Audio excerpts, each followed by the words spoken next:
Alright guys, so we're going to do an alternator on an '04 Mazda 3 2.3 liter. I believe this goes from 2003 to 2009. Mazda 3 is 2.3 liters.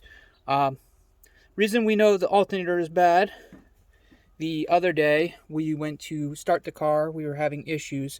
The negative terminal was loose, so I touched the positive terminal. It was hot, and you can see the wires are actually quite corroded. They're actually burnt, not corroded.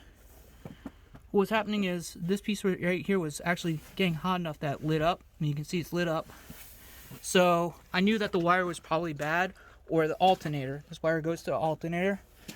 Alternator is going to be on your belts. Your belt sides are on the passenger side of the car. You can see the belts right here. It's one belt. There's a second belt for the air conditioner, and it's going to be all the way underneath. Now you can see the alternator from here, and that's going to be what I have to get to. So what you're going to do, you're going to remove your cover here. Now, to find out if it was the alternator, I just went to AutoZone and had them do a battery and alternator check. When they ran the alternator check, it was running too many volts, and because it was running so many volts, we knew that the alternator was bad.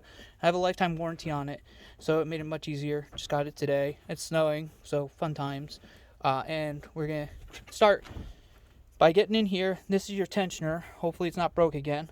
You're going to take this bolt. You're going to put a socket on it. When you put your socket on it, it's going to turn, and it's going to give you the ability to move the belt off. If you need to replace your belt, this is exactly how you would do it also.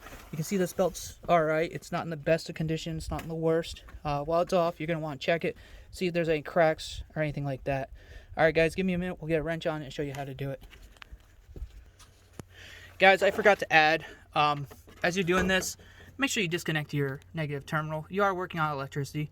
Don't get yourself zapped. Make sure you take all your safety precautions. In this case, I might have to put it up in the air, so keep it on an e-brake. And I'm going to disconnect the negative battery and then show you the tensioner. Alright guys, so what we did is we got a 15 millimeter ratchet on the tensioner right here.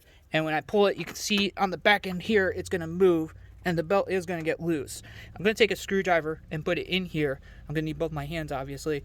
And that'll get the belt off. I don't like sticking my hand in there, because if you get finger stuck, it's going to hurt like crazy. So try to use a tool. Use a, you can use something padded. You can use anything you need.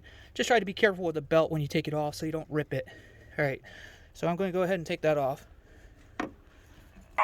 Alright guys, so here's the belt off. It's just resting on the ratchet instead of on the pulley now. What I'm going to do is I'm going to try and keep it around so I don't have to play the guessing game about how it goes around my housing there. And you can see that it's coming out to full extension. My ratchet's a little bit stuck, so I'm going to have to pull that out.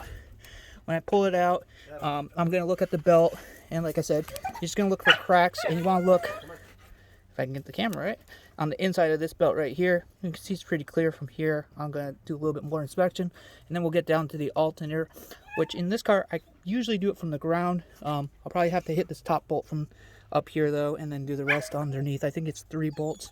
I'm not sure. If you ever have issues with your tensioner and you have to replace it, very simple. It's 3 bolts right here, 2, and the third one actually snapped. It's a little bit of a bear to get in there to drill, so I did not. I just used the 2. Alright guys, remember the like button is free, and subscribe. Alright, let's get on. Alright guys, so to get this top bolt, I'm going to use a 12 millimeter, my apologies, on a socket. You're just going to very nicely, when you do this, make sure to use consistent force. Don't try to jerk it. If you jerk it, that's how you break bolts. Use consistent force. If you have to, use a metal bar. I actually have a metal bar right here. I put it around my ratchet. When it goes on, it gives me the extra torque I need, so that way I never have to bounce it, and you don't want to bounce anything. So we're going to get that, and then I got to lift the car. Hopefully you guys know how to jack a car, because I'm not going to video that whole thing. So stay tuned, and we'll get underneath and see where it is. Alright guys, so jacking it up, just so you can see what I always do. I put it on a jack stand. I have the jack as a secondary. Primary has to be your jack stand. Secondary is the jack. When we look up under the car, this is where approximately where I'm going to be. Getting to the alternator is a lot easier from down here. So we're going to get under and start videoing. Alright, so we're under the car. Here's the alternator. I apologize. I gotta get my hand in. You can see this is the power cable. I'm gonna have to do this also. The wire that goes to the battery, as it burnt out. Here's one of the bolts, and the other bolt is right here.